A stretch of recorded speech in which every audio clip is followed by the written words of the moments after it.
मैं एक बात के ऊपर अड़े रहोगे, आप इससे आगे भी चलो ना जी। विधायक जी कह रहे मैं मुझे नहीं पता, मैं नहीं था मौके पे। अगली बात कीजिए जनता के बीच में सर। मैं अगला विषय रखो ना, एक विषय हो गया। आपने रामकरण काला को बुद्धू एमएलए कहा। क्या रामकरण यदि देना है तो दे, किसी ने कहा थोड़ी उससे रिजाइन मांग गया। अपनी मर्जी से यदि नंबर बनाना चाहता है तो इस प्रकार नंबर नहीं बनेंगे। ताकि बीच में कुछ छोड़ दो इस विषय को। कुछ चीजें जो अच्छी की हैं सरकार के लिए, उसी सरकार के राज के मजे ले रहा है और उसी सरकार को धमकी दे रहा है। ये दोहरी राजनीति कैसे चलेगी? दोबारा मुख्यमंत्री की कुर्सी उपेंद्र हुड्डा कभी जा नहीं पाएगा, ये लिख कर ले लो।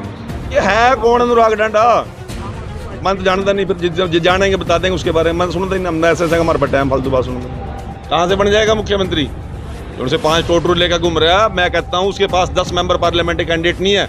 यदि केवल अपने बेटे के चक्कर में घूम रहा है और बेटे वाली मंजी तला दूंगा अपने अपने दीप उठा देंगे, माना जरूरत नहीं है। हम दोबारा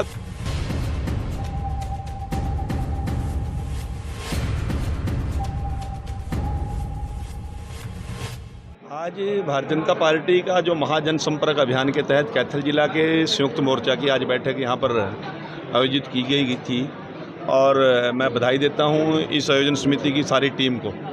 हमारे देवेंद्र पंचाल जी ओबीसी मोर्चा के महामंत्री, उन्होंने इसकी जिम्मेवारी संभाली थी और हमारे जिला के कप्तान भाई अशोक गुजर जी, भाई तुषार जी, हमारे युवा मोर्चा के साथी हमारी महिला मोर्चा की बहन अनीता चौधरी जी और सुरेश नौत जी, सभी साथी यहाँ पर आज इस कार्यक्रम को सफल बनाने में लगे हुए। अनुसूचित मोर्चा के हमारे ओम ताराम जी। तो इस भव्य कार्यक्रम के लिए मैं कैथल जिला की टीम को और कैथल जिला के नेतृत्व को ढेरों ढेरों बधाई और शुभकामनाएं देता हूं। और क्योंकि आने वाला समय लगभग 7-8 महीने चुनाव के लोकसभा के रह गए, हम लगातार प्रयासरत हैं कि लोगों तक अपनी 9 साल की जितने हमने काम किए वो उपलब्धियाँ लोगों तक पहुँचा पाएँ और लोगों की जन समस्याएँ जाकर सुनकर आने वाले समय में उसका समाधान कर पाएँ। इसलिए हमारी भारतीय जनता पार्टी की केंद्र की पूरे देश के अंदर हर बूथ पर हमारी टीम लगी हुई है और उसी कड़ी में आज का कार्यक्रम आयोजित किया गया था और मुख्य वक्ता के तौर पर इन साथियों ने मुझे यहाँ पर आमंत्रित किया। मैं इनका आभार प्रकट करता हूँ। बेदी साहब, पोर्टल का गुणगान करते हुए थक नहीं रहे थे आप। आपके ही भाजपा के विधायक लीला राम जी उस पर सवाल खड़ा कर चुके हैं कि पोर्टल को बंद कर देना चाहिए। कहाँ देखते हैं आप? मैं इस विषय पे डिबेट के में मैं अपनी बात रख रहा हूँ आपके साथ, किसी व्यक्ति के साथ या किसी विषय को डिबेट नहीं उठाया। किसी विपक्ष के लोग ने ये बात नहीं उठाई, आपके विधायक ने उठाई है। यदि मेरे जवाब लेना है तो फिर जवाब ले लीजिए, आपने बोलना फिर आप बोल लीजिए। मैं मेरी बात पूरी ही नहीं हुई अभी। मैं आपसे एक बात कह रहा हूँ, हर व्यक्ति की अपनी अपनी सोच है। मैंने क्या कहा अभी? यदि कमी निकालेंगे तो सबसे पहले तो हमने माँ बाप के साथ झगड़ा करना चाहिए। मेरा रंग काला क्यों हुआ? वो तो माँ बाप के हाथ में। ये चीज़ें कुछ ना कुछ तय करनी होती हैं। और किस प्रकार हरियाणा प्रदेश के अंदर हमने आज 2,250 रुपये बुढ़ापा पेंशन चंडीगढ़ से चलती है, मेरे बुजुर्ग के खाते में आती है, उसके बीच में किसी की एक ठूंग मारने की आपकी हिम्मत है क्या? है बताइए मेरे को। ये पोर्टल के वजह संभव हुआ। आज किसान की भावांतर भरपाई का पैसा, एक पैसा आज सीधा अकाउंट में आ गया। कहाँ पहले चक्कर काटते थे पटवारियों के, एसडीएम के, तहसीलदारों के। आपको आधुनिक युग के अंदर आप सपने देखते हैं, अपने बच्चों को सपने दिखाते हैं यूके के, कनाडा के, जर्मन के, इंग्लैंड के, और आप बात करना चाहते हैं हरियाणा के अंदर 17वीं शताब्दी की। कैसे संभव होगा? यदि दुनिया के साथ कंपटीशन करना है तो दुनिया की योग्यता के अनुसार, दुनिया की टेक्निक के अनुसार हमको चलना पड़ेगा। ये सवाल उठाने का बात नहीं है। मैं आपको भी समझा रहा हूँ, औरों को समझा रहा हूँ। आज मुख्यमंत्री जी ने प्रत्येक चीज़ का सुदृढ़ीकरण कर दिया। आज लाल डोरा संभव था क्या? और मुख्यमंत्रियों ने क्यों नहीं सोचा? आज 6,000 से ज़्यादा गांव के अंदर हम 24 घंटे बिजली दे रहे हैं। कैसे संभव हुआ? आज आप घर में बिना गर्मी, बिना सर्दी के, बिना धूप और बिना बारिश के जाए घर में बैठे आप बिजली का बिल पे कर देते हैं। आज इतनी बड़ी बड़ी टेक्निकल चीज़ें आज हमारे हाथ में हैं तो उसका उपयोग क्यों ना करें? और उसका उपयोग सरकार करे तो फिर गलत कैसी है? तो मुख्यमंत्री जी ने पहल की है, प्रधानमंत्री जी ने पहल की है। आज देश के लोगों का जीवन हमने आसान करने का काम। तो विधायक जी के बयान को लेकर मैं एक बात के ऊपर अड़े रहोगे, आप इससे आगे भी चलो ना जी। विधायक जी मैं मुझे नहीं पता, मैं नहीं था मौके पे। अगली बात कीजिए जनता के बीच में सर। मैं अगला विषय रखो ना, एक विषय हो गया। आपने रामकरण काला को बुद्धू एमएलए कहा। क्या? रामकरण काला को बुद्धू एमएलए कहा आप? मैं आज इस कार्यक्रम में आया हूँ, वो वहाँ का मुद्दा है, वो वहीं खत्म हो गया। मैं आपको एक बात कहना चाहता हूँ, किस प्रकार से घर से चला इस्तीफा लेके, लोगों को इस्तीफा दिखा के, कहाँ गया इस्तीफा? क्या कहेंगे आप? और आके फिर वहाँ माड़ा डलवा रहा है, मैं इस्तीफा दिया आया। इस्तीफा जहाँ जाना चाहिए कहीं आसपास भी नहीं। कल मुख्यमंत्री जी को प्रेस में बोलनी पड़ी ये बात। उसके दरवाजे के आगे लाठीचार्ज हो रहा है और वो गायब हो गया। इसी हरियाणा की धरा पर कृष्णपाल गुर्जर जी ने, जब वो विधायक थे, चौटाला जी की सरकार थी, गरीब लोगों की बस्ती उजाड़ने के लिए आए, वो आगे लेट गए, कटारे जी ने लाठियां खाई और एम्स में दाखिल भी हुए। यदि रिजाइन देने का शाहबाद का ही उदाहरण है, वैद कपूर चंद शर्मा जी 7 महीने पहले एसवाईएल के मुद्दे पर किसानों के हित के लिए रिजाइन दे के आए थे, कंवरपाल गुर्जर जी दे के आए थे। यदि देना है तो दे, किसी ने कहा थोड़ी उसे रिजाइन मांगा। अपनी मर्जी से यदि नंबर बनाना चाहता है तो इस प्रकार नंबर नहीं बनेंगे। लोगों के सामने सच्चाई आएगी। उसी सरकार के राज के मजे ले रहा है और उसी सरकार को धमकी दे रहा है। ये दोहरी राजनीति कैसे चलेगी? तो इसलिए मैं आपके माध्यम से एक बात कहना चाहता हूँ, ये 9वां साल चल रहा है हमारा। संयुक्त रूप से आज हमने प्रत्येक मतदाता के दरवाजे को खटखटाना है, प्रत्येक मतदाता के दरवाजे तक जाना है, प्रत्येक व्यक्ति तक भारतीय जनता पार्टी और केंद्र सरकार की नीतियाँ, मनोहर जी की नीतियाँ। आज हर घर के अंदर हमने नल से जल पहुँचा दिया। छोटी उपलब्धि है क्या? 30 साल तक तो शाम की आखिरी टेल तक पानी नहीं पहुंचा था।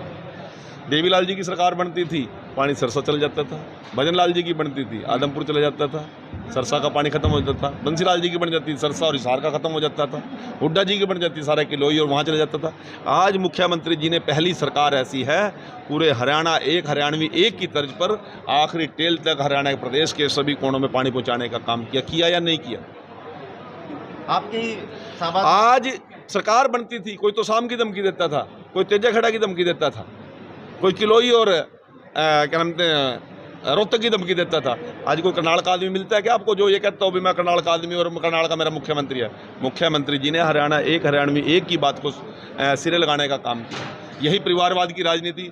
बाप नरवाने था MLA, बेटा कैथल था MLA, JP MP धीरा MLA बरवाड़े था, दीपेंद्र हुड्डा MP, बाप MLA। 19-20 टिकटें परिवार में जाती थी। श्रुति चौधरी MP, माँ MLA, और नवीन जिंदल MP, माँ MLA। ये परिवारवाद से छुटकारा दिलाने वाली कौन सी पार्टी है? आपको ये चीज़ें तो याद नहीं रहती। लीलाराम जी ने 1000 बिड़ाई गायों की सरकार की, वो नहीं याद, एक पोर्टल याद कर ली। जनता के बीच में कहा, जनता के बीच में कुछ छोड़ो इस विषय को। कुछ चीज़ें जो अच्छी की हैं सरकार के लिए, और यदि 24 घंटे बिजली मिली है वो आपको भी मिल रही है। सिर्फ सवाल पूछ के अपनी आत्मा को संतुष्ट मत कीजिए। वो पत्रकारों को मिल रही है, वो जो लोग जनता को मिल रही है, विपक्षियों को मिल रही है बिजली, वो परंतु चिल्लाने की आता है वो चिल्लाएंगे, उनका दर्द मिट नहीं रहा। परंतु रोज की रोज वो सपने लेके सोवा, मुख्यमंत्री बन के सोवा।